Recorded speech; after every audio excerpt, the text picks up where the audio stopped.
तो आज का हम लोग का टॉपिक है वाटर क्वालिटी।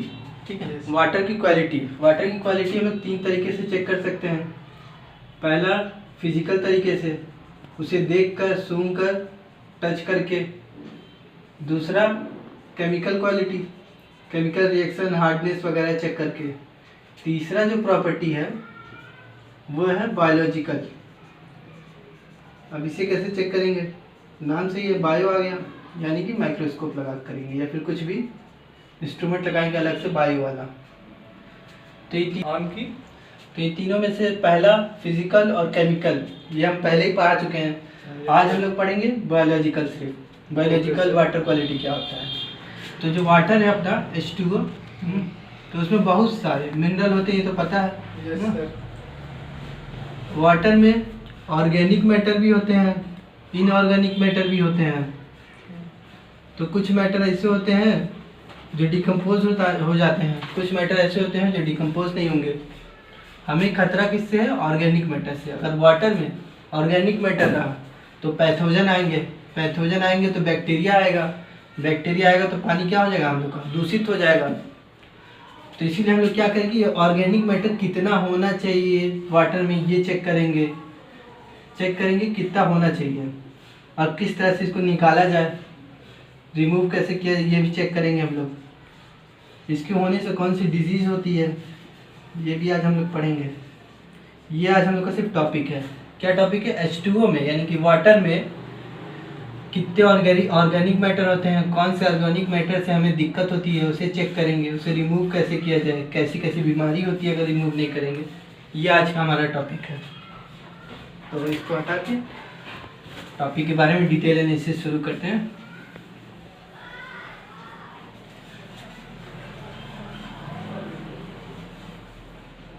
कुछ छोटी मोटी चीज़ें जो पहले से हमें पता रहती है कि ऑर्गेनिक मैटर भी दो तीन तरीके के होते हैं। एक होता है ऑर्गेनिक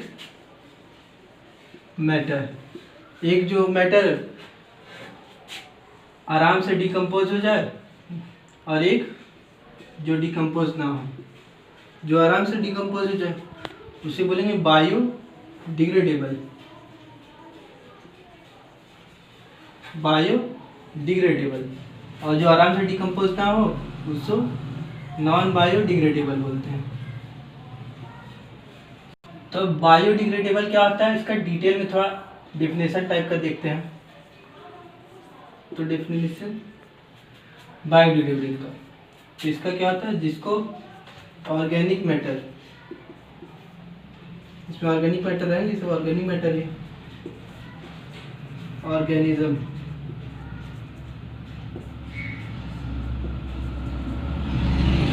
माइक्रो ऑर्गेनिज्म इस ऑर्गेनिक मैटर को डिकम्पोज कर दें, डिकम्पोज सड़ा दें, गला दें, किसी तरह खा जाए, ठीक। तो उसको क्या बोलेंगे? बायोडिग्रेडेबल। नहीं सड़ा गला पाए तो नॉन बायोडिग्रेडेबल। अब बायोडिग्रेडेबल में भी दो तरीके से होता है, एक होता है एरोबिक अपना, और एक होता है एनारोबिक। एरोबिक जिसमें एयर, एयर मतलब ऑक्सीजन, ऑक्सीजन की प्रेजेंस में डिकम्पोज हो, माइक्रो ऑर्गेनिज्म ऑक्सीजन लें फिर डिकम्पोज करें, तो उसको बोलेंगे एरोबिक माइक्रो ऑर्गेनिज्म, या फिर एरोबिक था भैया तब हो गया। अब एनारोबिक क्या, जिसमें O2 अपना ना रहे, बिना O2 के ही वो सड़ाई गलाए। और जिसमें O2 होगा, O2 मतलब ऑक्सीजन, ऑक्सीजन से मिलती है क्या? एनर्जी। ऑक्सीजन से एनर्जी मिली, एनर्जी मिली है तो काम जल्दी हो, यानी कि ये क्या है? फास्ट। और एनारोबिक वाला अपना क्या, ऑक्सीजन है नहीं तो एनर्जी मिलेगी नहीं, ये बहुत स्लो होता है। ये 3 से 4 दिन में अपना कंप्लीट हो जाता है, और ये महीना साल कितना लगेगा इसका कुछ गारंटी नहीं है।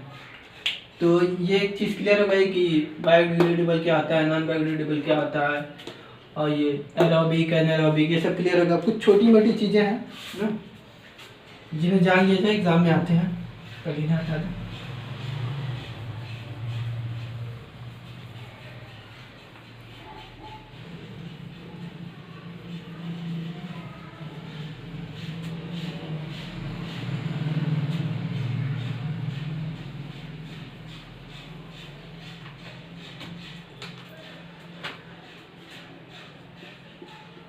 एरोबिक,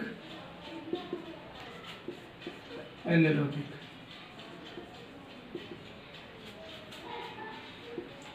इसमें ऑक्सीजन रहेगा, इसमें ऑक्सीजन नहीं रहेगा। इसमें जो माइक्रो ऑर्गेनिज्म इन्वॉल्व रहेंगे इस प्रोसेस को करने के लिए उसको बोलेंगे एरोबिक माइक्रो ऑर्गेनिज्म। इसमें जो माइक्रो ऑर्गेनिज्म इन्वॉल्व रहेंगे इस प्रोसेस को करने में उसको बोलेंगे एनारोबिक माइक्रो ऑर्गेनिज्म। कुछ ऐसे माइक्रो ऑर्गेनिज्म होते हैं जो ऑक्सीजन रहे या ना रहे वो तब भी डिकम्पोज कर देंगे, वो भी सेम रफ्तार से, ऐसा नहीं कि स्पीड स्लो हो जाए फास्ट हो जाए। तो उन सब माइक्रो ऑर्गेनिज्म को अपन लोग बोलते हैं फैकल्टेटिव माइक्रो ऑर्गेनिज्म, मतलब माइक्रो ऑर्गेनिज्म। ये माइक्रो ऑर्गेनिज्म क्या करेंगे, एरोबिक डिकम्पोजिशन भी कर देते हैं, एनारोबिक भी डिकम्पोजिशन कर देते हैं,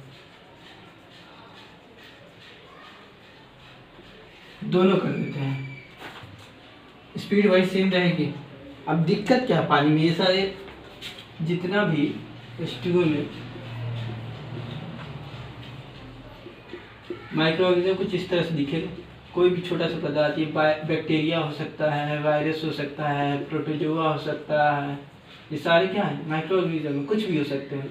ये लोग क्या करते हैं, ऑक्सीजन लेते हैं, सनलाइट लेते हैं, पानी में जो जितने भी मिनरल रहते हैं उस मिनरल को खा लेते हैं, खा के उस पानी को सड़ाते गलाते हैं और पानी की क्वालिटी को खराब कर देते हैं। ठीक, तो देखा जब इनका पता कैसे चलता है, पानी की क्वालिटी को हम लोग पता कैसे करें, ये तो पता चल गया कथा है कि ये होता है, ये होता है। तो क्वालिटी पता करने के लिए पानी का पैथोजन चेक करते हैं। क्या चेक करते हैं, पैथोजन। अगर जिस पानी में पैथोजन है मतलब वो पानी खराब है। ठीक, अब पैथोजन जो होते हैं अलग अलग तरीके के होते हैं, अलग अलग टाइप के होते हैं, तो इन्हें पानी पता करना बहुत ही कठिन है, पता नहीं कर पाते हम लोग। तो हम लोग क्या करते हैं, पैथोजन नहीं पता करते हैं, कैलिफॉर्म पता करते हैं। कैलिफॉर्म क्या होता है, ठीक, ये भी बैक्टीरिया है लेकिन ये बैक्टीरिया हमें नुकसान नहीं करता है। ये हम लोग के डाइजेस्टिव सिस्टम में पाया जाता है, पानी में पाया जाता है, और इस बैक्टीरिया से ज़्यादा नुकसान नहीं होता। ठीक, लेकिन अब इसका लिंक इससे कैसे ये जानेंगे, ये हमेशा देखा गया, ऑब्जर्व किया गया है कि अगर कहीं कैलिफॉर्म है तो पैथोजन होंगे, कहीं पैथोजन है तो कैलिफॉर्म होंगे, और ये बहुत कम होते हैं तो इन्हें आराम से अपन लोग काउंट भी कर लेंगे। अब काउंट कर लेंगे आराम से तो पैसा भी कम लगेगा, एनर्जी भी हम लोग की कम लगेगी, काम जल्दी हो जाएगा। हमें पानी की क्वालिटी क्या है जल्दी से जल्दी पता करनी है ना। अब क्या पता पानी लाए हम लोग पीने के लिए, चेक करने के लिए भेजे, पैथोजन तो बहुत सारे होते हैं, कौन सा अच्छा है कौन सा खराब है इसमें गिनने में टाइम लग जाएगा। क्या पता 2-3 दिन में हम लोग को रिजल्ट पता चल रहा है, पानी तब तक ऐसे ही रखे रहेंगे, नहीं ना। हमें कुछ ऐसा करना है कि पानी का क्वालिटी 20 से 30 मिनट में पता चल जाए, उसके बाद अच्छा है तो पी लेंगे, नहीं अच्छा है तो फेंक देंगे। इसीलिए वो क्या करते हैं, कैलिफॉर्म काउंट करते हैं। कैलिफॉर्म से हम लोग को पता चल जाता है पैथोजन कितने हैं।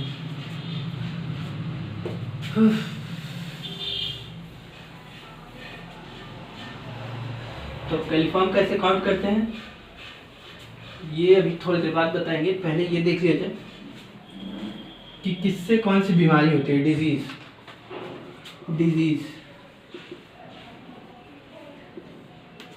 यहाँ पे सोर्स, किस सोर्स से कौन सी डिजीज होती है, पानी में कौन सा पैथोजन या फिर कौन सा बैक्टीरिया पाएगा तो कौन सी डिजीज हो जाएगी, ये जानना बहुत जरूरी है। अगर पानी में वायरस भी हो सकता है, पानी में बैक्टीरिया भी हो सकता है, पानी में प्रोटोजोआ भी हो सकता है, पानी में फंजाई भी हो सकता है। अगर पानी में हमारे वायरस रहेगा तो हमें क्या हो सकता है, पानी में वायरस रहेगा तो हेपेटाइटिस हो जाएगा। कौन सी डिजीज होगी, हेपेटाइटिस। और कौन सी डिजीज होगी, पोलियो भी हो सकता है। पोलियो है ना, पोलियो 2 बूंद जिंदगी के लिए हमेशा रहता है, तो किसकी वजह से होता है, पानी की वजह से। पानी में भैया वायरस पाया जाता है, उसी वायरस की वजह से पोलियो हो जाता है। अब बैक्टीरिया से क्या होता है, बैक्टीरिया ये तो आप लोग हमेशा सुनेंगे कि हमें टाइफाइड हो गया है, तो वो टाइफाइड डॉक्टर हमेशा बोलता है कि अरे खाने की वजह से हो गया, बाहर का खाना खा रहे हो। तो बाहर के खाने की वजह से मालूम क्या होता है कि बाहर जो खाना खाते हैं हम लोग, उसमें जो पानी पीते हैं, पानी हम लोग का पानी रहता है गंदा, और उस पानी में क्या रहता है? बैक्टीरिया। उस बैक्टीरिया की वजह से क्या होता है? टाइफाइड। और क्या हो सकता है? कलरा हो सकता है, जिसको हिंदी में लोग बोलते हैं गजब।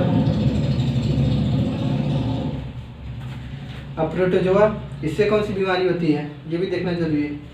प्रोटोजोआ से होती है डिसेंट्री। डिसेंट्री क्या होता है? पेट में गुलगुल की आवाज़ आती है खटखट की, उसको बोलते हैं डिसेंट्री, यानी कि पेट खराब हो जाएगा। फंजाई, फंजाई से कौन सी बीमारी होती है? फंजाई से ऐसी बीमारी होती है जो आज तक सुने नहीं होंगे आप लोग। कौन सी बीमारी?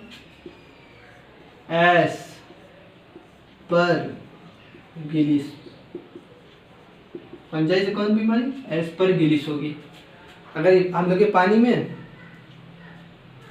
Virus, bacteria, protozoa, fungi. अब एक और चीज बच गया हम लोग का, नहीं इतने सारी से, बाकी तो बहुत सारी चीजें हैं। अब ये लिखने बैठेंगे तो सुबह शाम हो जाएगा। यहाँ से जो आगे वाले पोर्शन है वो वैसे बायोलॉजी वालों का है, तो मेरे को ध्यान देना नहीं है। बस ये छोटे मोटे चीज़ें हैं जो हमेशा आते रहते हैं एग्जाम में, ये देख लीजिएगा। अब ये सारे क्या हैं? सारे ये जो सोर्स हैं ये पैथोजन है। अब पैथोजन को तो अपन लोग काउंट कर नहीं सकते हैं, क्योंकि देखो इसीलिए तो एक्सेप्टर लिख दिए। अपन कलिफॉर्म काउंट करेंगे फिर निकालेंगे। अब कलिफॉर्म कैसे काउंट करते हैं? कलिफॉर्म कैसे काउंट करते हैं? क्या इसकी क्वांटिटी होनी चाहिए?